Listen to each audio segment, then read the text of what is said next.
بسم اللہ الرحمن الرحیم۔ السلام علیکم رحمۃ اللہ وبرکاتہ۔ اللہ کی رحمتیں اور برکتیں نازل ہوں ہم سب پر۔ محترم ناظرین، آج ہم بات کریں گے حضرت میمونہ رضی اللہ تعالی عنہا کے بارے میں۔ ویڈیو کو اسکپ کیے بغیر اینڈ تک ضرور دیکھیے۔ چینل پہ نئے ہیں تو چینل کو سبسکرائب کر دیجیے۔ ام المومنین حضرت میمونہ بنت حارث نبی کریم صلی اللہ علیہ وآلہ وسلم کی زوجہ محترمہ تھیں۔ آپ کا تعلق قبیلہ قریش سے تھا۔ آپ کے والدین نے آپ کا نام برہ رکھا تھا۔ جب حضور اکرم صلی اللہ علیہ وآلہ وسلم کے نکاح میں آئیں تو آپ صلی اللہ علیہ وآلہ وسلم نے ان کا نام بدل کر میمونہ رکھ دیا۔ اسلامی تاریخ کے عظیم جنرل خالد بن ولید حضرت میمونہ کے بھانجے تھے۔ آپ کی ایک بہن حضرت عباس بن عبد المطلب کی زوجہ تھیں۔ اسماء بنت امیس جو حضرت جعفر طیار، حضرت ابوبکر صدیق اور حضرت علی کے نکاح میں رہیں، وہ بھی آپ کی ماں کی طرف سے سگی بہنیں تھیں۔ آپ کی ایک بہن کا نکاح حضرت حمزہ بن عبد المطلب سے بھی ہوا تھا۔ سعودی عرب میں پچھلے 100 سال میں جہاں حکومتی پالیسی کے پیش نظر بیشتر قبریں اب اپنا نشان گم کر چکی ہیں، سن 1969 کے بعد سعودی عرب میں اقدامات کے بعد جنت البقیع میں ہزاروں صحابہ کرام کی قبریں بھی اپنا وجود برقرار نہیں رکھ سکیں۔ وہیں پہ حضرت میمونہ بنت حارث رضی اللہ تعالی عنہا کی قبر انور کی نشانی آج بھی موجود ہے۔ حضرت ام المومنین میمونہ رضی اللہ تعالی عنہا کی حضور اکرم صلی اللہ علیہ وآلہ وسلم سے شادی کا واقعہ بہت دلچسپ ہے، جسے بہت کم لوگ جانتے ہیں۔ ام المومنین حضرت میمونہ کی پیدائش رسول اللہ صلی اللہ علیہ وآلہ وسلم کے اعلان نبوت فرمانے سے 16 سال قبل ہوئی۔ آپ کے والدین نے آپ کا نام برہ رکھا۔ جب آپ بلوغت کو پہنچی تو والدین نے آپ کی شادی مسعود بن عمر بن عمیر ثقفی سے طے کر دی، لیکن یہ شادی زیادہ دیر پا ثابت نہ ہوئی اور گھریلو ناچاکیوں کی وجہ سے مسعود بن عمر بن عمیر ثقفی نے آپ کو طلاق دے کر واپس والدین کے گھر بھیج دیا۔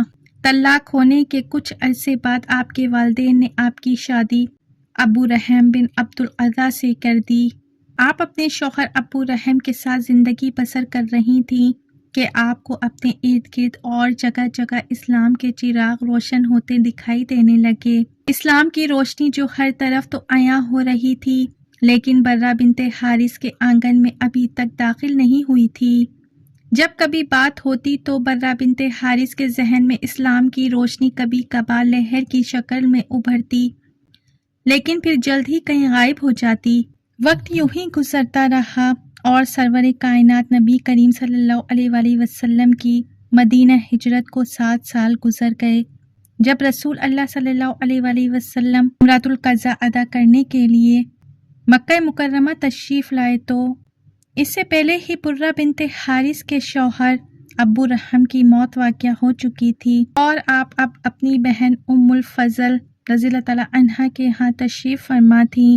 اب صورتحال یہ تھی کہ برہ نے اپنی دیکھ بھال اور شادی کے تمام معاملات کے اختیارات اب اپنی بہن حضرت ام الفضل کو دے دیے تھے، جن کے شوہر رسول اللہ صلی اللہ علیہ وآلہ وسلم کے چچا محترم حضرت عباس رضی اللہ تعالی عنہ تھے۔ چنانچہ محمد صلی اللہ علیہ وآلہ وسلم جب عمرۃ القضاء کے لیے مکہ مکرمہ داخل ہوئے تو مسلمانوں کی ٹھاٹ باٹ اور رسول اللہ صلی اللہ علیہ وآلہ وسلم کی عزت و عظمت دیکھ کر برہ بنت حارث آپ کی طرف مائل ہوئیں۔ ایک روز کے جب رسول اکرم صلی اللہ علیہ وآلہ وسلم احرام کھولنے کے بعد تشریف فرما تھے تو آپ کے چچا حضرت عباس آپ کی خدمت میں حاضر ہوئے اور عرض کیا، یا رسول اللہ صلی اللہ علیہ وآلہ وسلم، میرے ماں باپ آپ پر قربان۔ برہ بنت حارث اسی سال کے ابتدا میں بیوہ ہو گئی تھیں۔ یہ کہہ کر آپ نے لمبی سانس لی اور پھر برہ بنت حارث کی زندگی کے تمام اہم واقعات حضور اکرم صلی اللہ علیہ وآلہ وسلم کے گوش گزار کر دیے۔ پھر عرض کی، یا رسول اللہ صلی اللہ علیہ وآلہ وسلم، آپ برہ بنت حارث کو اپنی عقد میں لے لیں۔ حضور اکرم صلی اللہ علیہ وآلہ وسلم نے فرمایا، ٹھیک ہے، میں اسے زوجیت میں لے لیتا ہوں۔ بس آپ صلی اللہ علیہ وآلہ وسلم نے برہ بنت حارث کو 400 درہم حق مہر کے عوض اپنی زوجیت میں قبول کر لیا اور ان کا نام تبدیل فرما کر میمونہ رکھ دیا۔ حضور اکرم صلی اللہ علیہ وآلہ وسلم کی عمر مبارک اس وقت تقریباً 60 سال تھی۔ منقول ہے کہ جس وقت ام المومنین حضرت میمونہ رضی اللہ تعالی عنہا کو حضور اکرم صلی اللہ علیہ وآلہ وسلم کی طرف سے پیغام نکاح ملا تو اس وقت آپ اونٹ پر سوار تھیں اور آپ کو اس پیغام نکاح سے اس قدر خوشی مسرت ہوئی کہ آپ نے اس کے جواب میں فرمایا اونٹ اور جو کچھ اس پر ہے وہ سب اللہ تعالیٰ اور اس کے رسول کے لیے ہے۔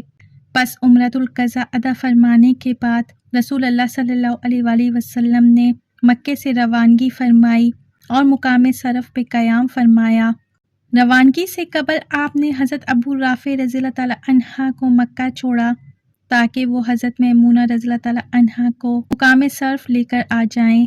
چنانچہ حضرت رافع اپنے دیگر ساتھیوں کے ہمراہ حضرت عباس رضی اللہ تعالیٰ عنہ کے گھر گئے اور عرض کیا فرمانے رسول اللہ صلی اللہ علیہ وآلہ وسلم کے مطابق ان کی امانت ام المومنین حضرت میمونہ کو لینے حاضر ہوا ہوں تاکہ انہیں آپ صلی اللہ علیہ وآلہ وسلم کے پاس پہنچا دوں۔ حضرت عباس نے یہ نوید اپنی زوجہ حضرت ام الفضل کو سنائی تو وہ فوراً رخصتی کی تیاریاں کرنے لگیں۔ آپ نے حضرت ام المومنین کو دلہن بنایا اور بناؤ سنگھار کر کے کہا میمونہ آپ کو بے حد مبارک ہو، جس مقدس ہستی کے دامن کے ساتھ آپ کو باندھا گیا ہے اس سے بڑی اور عظیم اور کوئی بات نہیں ہو سکتی۔ پس ام المومنین کو اونٹ پر سوار کرایا گیا اور محبت اور خوشیوں کے پھولوں کے ساتھ رخصت کر دیا گیا۔ حضرت ابو رافع نے اونٹنی کی مہار تھامی اور سیدہ ام المومنین کو لیے مقام صرف کی طرف روانہ ہو گئے۔ جیسے ہی یہ قافلہ رسول اللہ صلی اللہ علیہ وآلہ وسلم کی دلہن کو لیے مقام صرف والوں کو نظر آنے لگا تو لوگ خوشی سے جھوم اٹھے اور کسی نے رسول اللہ صلی اللہ علیہ وآلہ وسلم کو جا کر یہ پیغام سنایا یا رسول اللہ صلی اللہ علیہ وآلہ وسلم ام المومنین تشریف لا رہی ہیں۔ حضور اکرم صلی اللہ علیہ وآلہ وسلم نے فرمایا انہیں خیمے میں اتار دو۔ ام المومنین کے لیے پہلے سے ہی ایک الگ خیمہ تیار کیا جا چکا تھا۔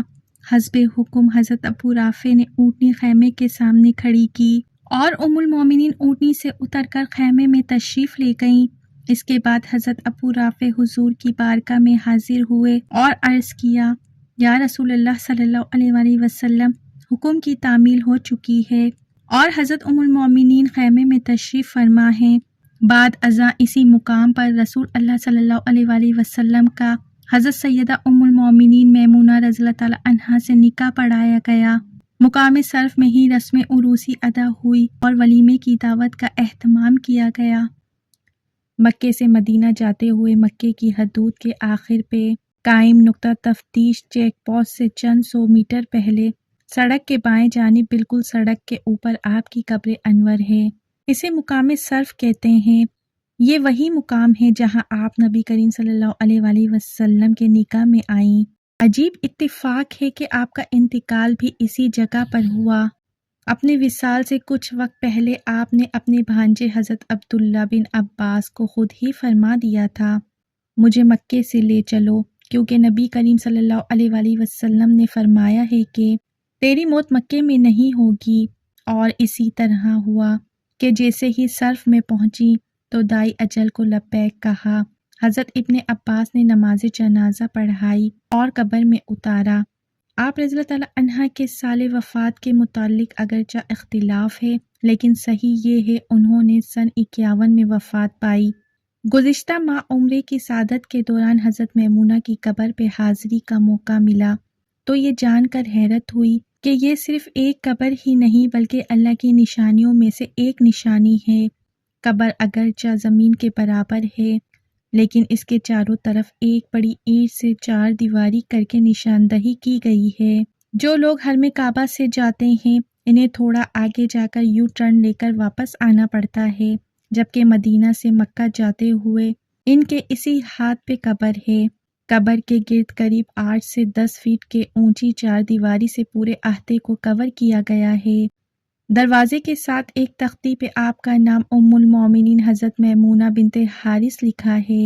اگر کوئی نشاندہی کرنے والا نہ ہو تو ڈھونڈنا کافی مشکل ہے کیونکہ وہاں زائرین کی تعداد نہ ہونے کے برابر ہی تھی۔ 4 دیواری پہ کوئی چھت نہیں ہے۔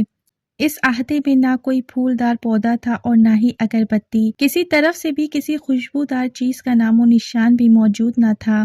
اس کے باوجود جیسے ہی انسان جنگلے کے بنے ہوئے مقفل دروازے کے پاس جاتا ہے تو اتنی دل فریب اور محصور کن خوشبو آتی ہے کہ یہ تعین کرنا ممکن نہیں ہوتا کہ وہ خوشبو کس چیز کی ہے۔ نہایت لطیف احساس کا تجربہ ہوتا ہے۔ خوشبو نہ زیادہ تیز کہ دماغ کو چیرنے لگے اور نہ اتنی کم کہ خوشبو سونگھنے کے لیے خاص کوشش کرنا پڑے۔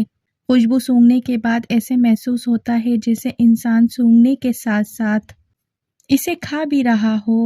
ایسی کئی دوسری کیفیات سے انسان کا واسطہ پڑتا ہے جنہیں بیان کرنا انسان کے بس کی بات نہیں۔